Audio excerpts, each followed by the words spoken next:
es Alejandra Valencia, soy residente de primer año del posgrado de anestesiología de la Universidad de Caldas y hoy vamos a hablar sobre medicamentos vasoactivos.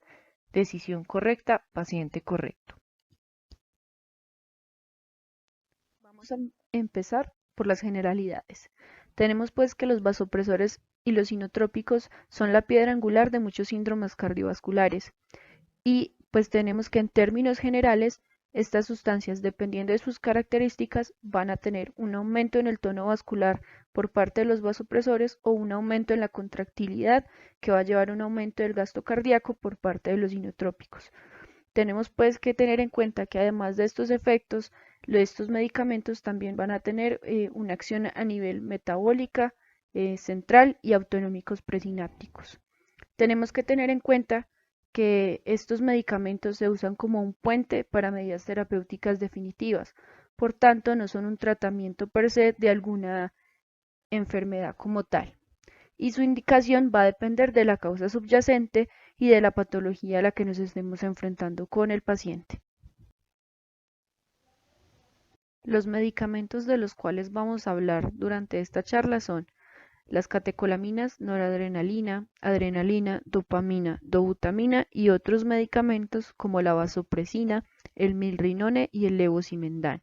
Vamos a hablar a grandes rasgos de sus mecanismos de acción y vamos a tratar de determinar cuáles son las indicaciones de estos medicamentos en cada patología.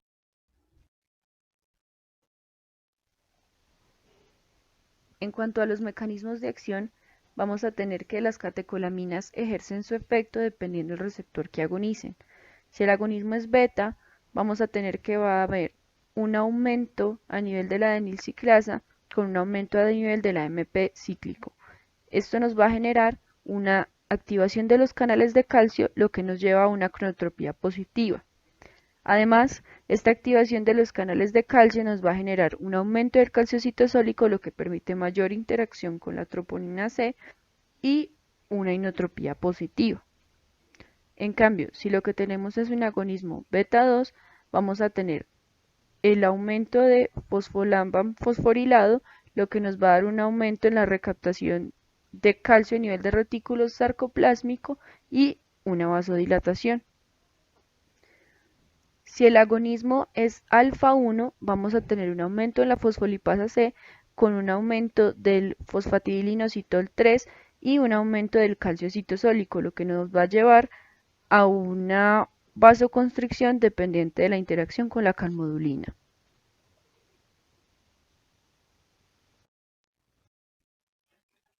En cuanto a los inhibidores de la fosfodiesterasa 3, vamos a tener que esta enzima es intracelular y que está asociada al retículo sarcoplásmico en los cardiomiocitos y el músculo liso vascular.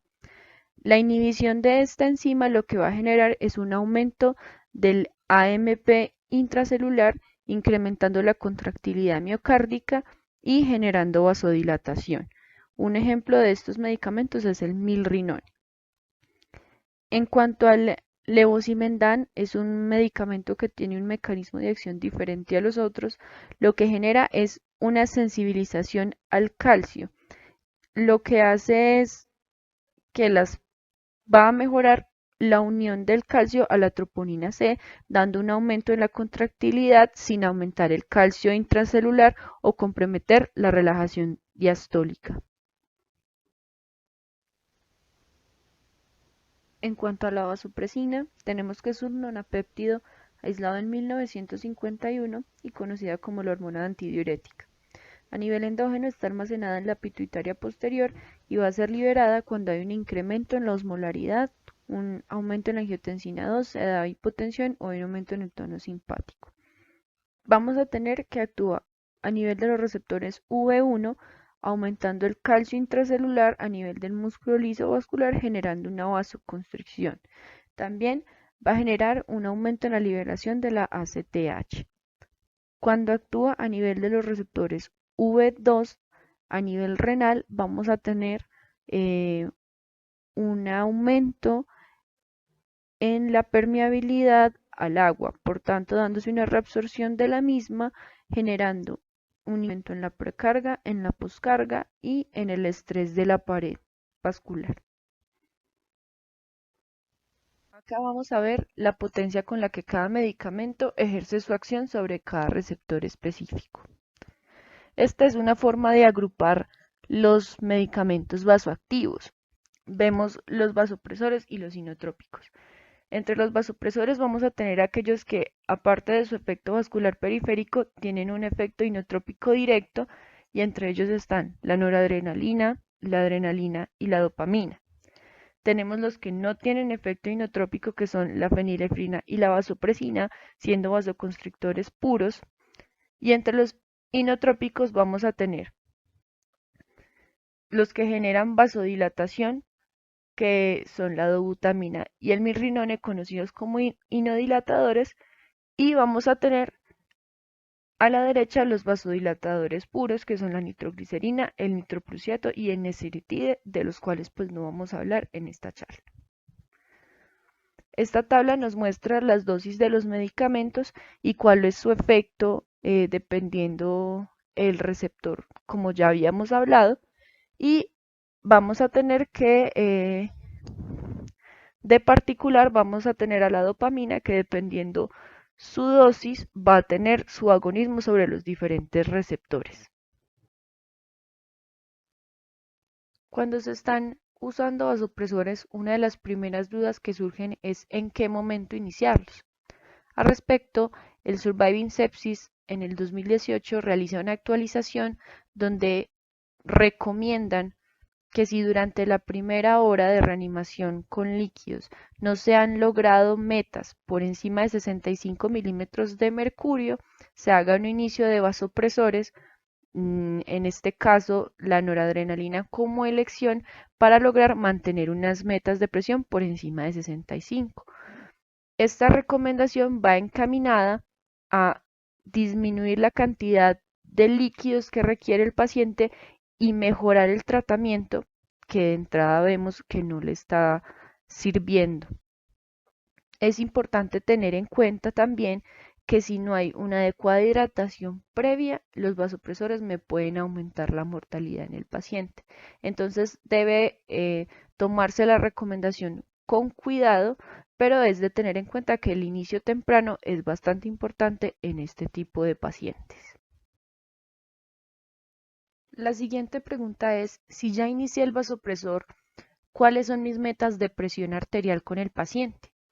En cuanto a eso, tenemos esta revisión sistemática del 2015, donde lo que buscan es comparar si metas superiores de presión arterial en los pacientes me van a generar una disminución en la mortalidad o si no tienen impacto.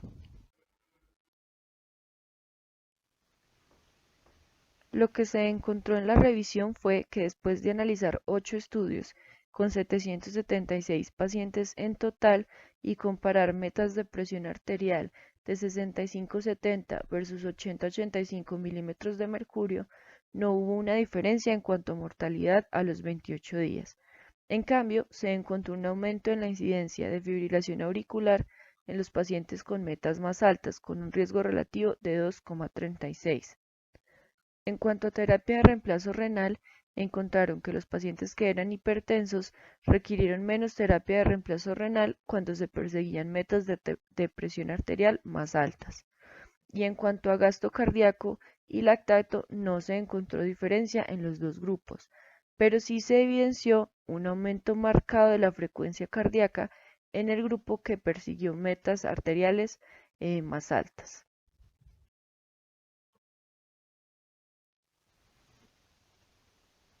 Otro estudio al respecto fue publicado en el New England en el 2014, donde revisaron 57 textos comparando objetivos más altos de presión, incluyendo pacientes ancianos e hipertensos, donde de nuevo encuentran que no hubo diferencia en mortalidad con metas más altas y sí un riesgo aumentado de presentar arritmias supraventriculares.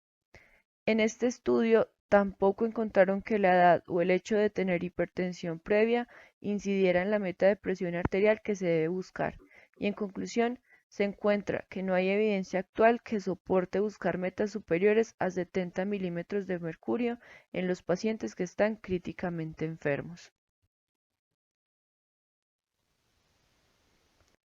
En cuanto a cómo debe ser monitorizado el paciente, en el 2014 la Sociedad Europea de Cuidados Intensivos unió a 12 expertos para realizar una actualización sobre shock circulatorio, su manejo y monitoreo hemodinámico. Este consenso realiza una amplia revisión, pero en el momento nos vamos a enfocar solo en las recomendaciones que hicieron con respecto al monitoreo hemodinámico del paciente. Lo que recomiendan en el consenso es hacer medición de lactato en todos los pacientes en que se sospeche shock. También recomiendan la ecografía si se necesita hacer un abordaje hemodinámico para clasificar el shock, dándole una prelación a las técnicas no invasivas por encima de las invasivas. En aquellos pacientes que se consideren de mayor complejidad, considerar la cateterización de la arteria pulmonar y se recomienda realizar reto de líquidos para evaluar respuesta a la terapia hídrica y así poder orientar mejor el manejo. En cuanto a qué medicamento usar, en 2016 se realiza esta revisión en Cochrane, donde se identificaron 28 ensayos controlados aleatorizados con 3.497 participantes críticamente enfermos, con 1.773 desenlaces de mortalidad. El objetivo de esta revisión es comparar el efecto de un vasopresor solo versus otro régimen de vasopresor en cuanto a mortalidad y en los pacientes con shock. 6 vasopresores diferentes se compararon solos o en combinación y se evaluaron en 12 comparaciones diferentes.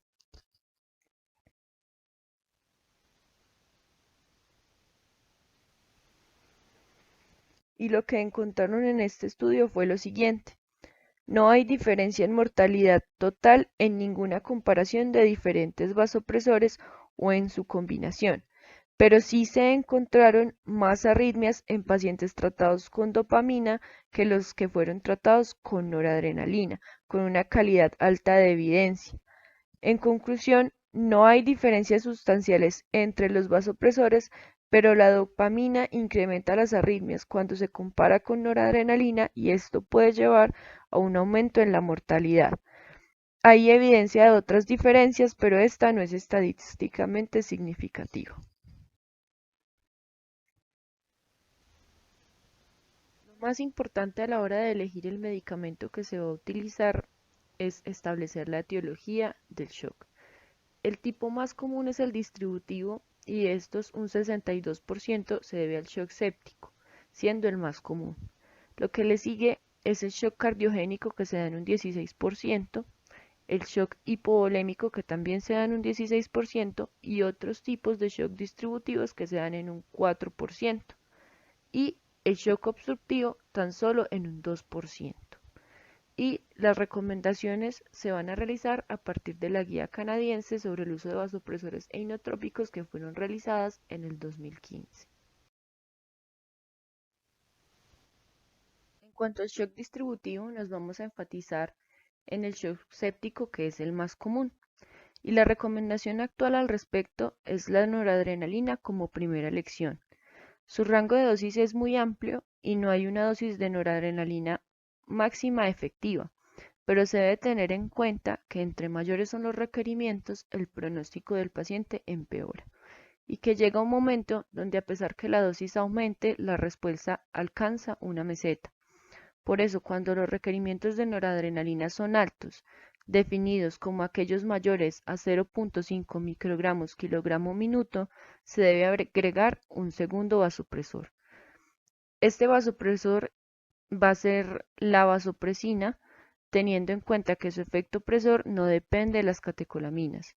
No se recomienda tomar este medicamento como terapia inicial debido a que alcanzar las metas de presión arterial es más difícil y no hay diferencia en mortalidad. La dosis a la que se inicia es a 0.03 unidades internacionales minuto y como alternativa recomiendan en las guías de Surviving Sepsis en el 2016 la adrenalina en una dosis de 1 a 20 microgramos minuto, tomando en cuenta el riesgo de cardiotoxicidad y la necrosis en banda que se puede generar con este medicamento. La dopamina se recomienda solo como alternativa en algunos pacientes y es en aquellos que presenten bradicardia e hipotensión.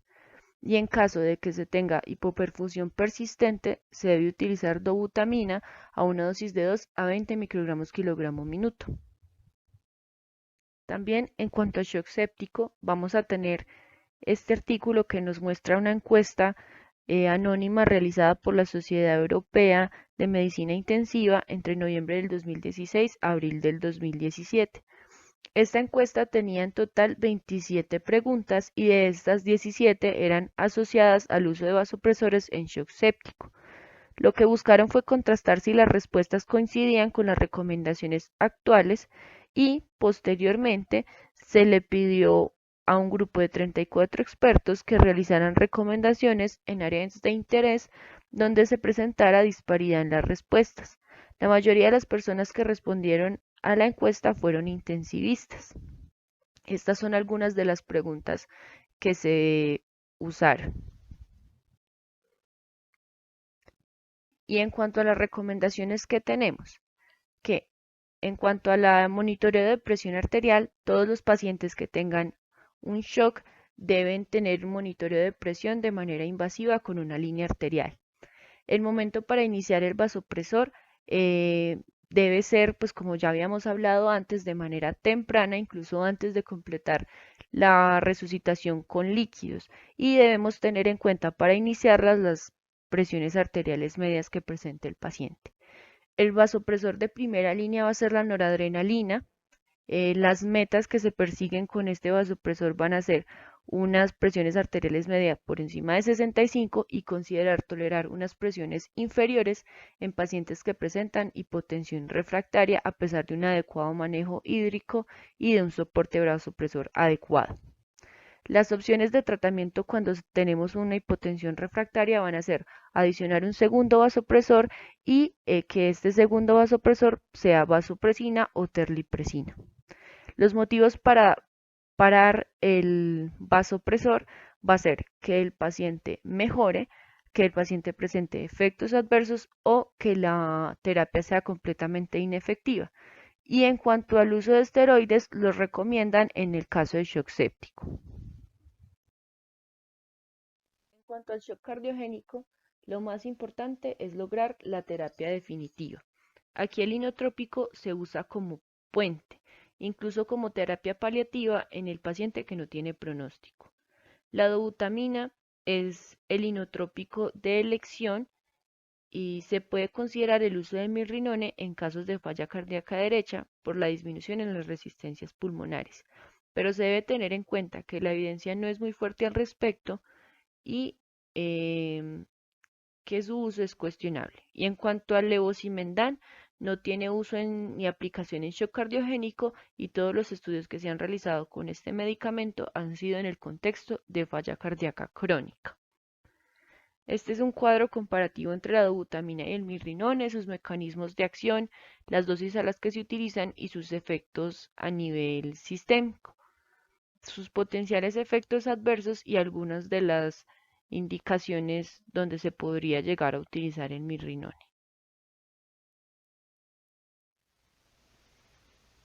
En lo que respecta al shock hipovolémico, los vasopresores no se recomiendan de rutina.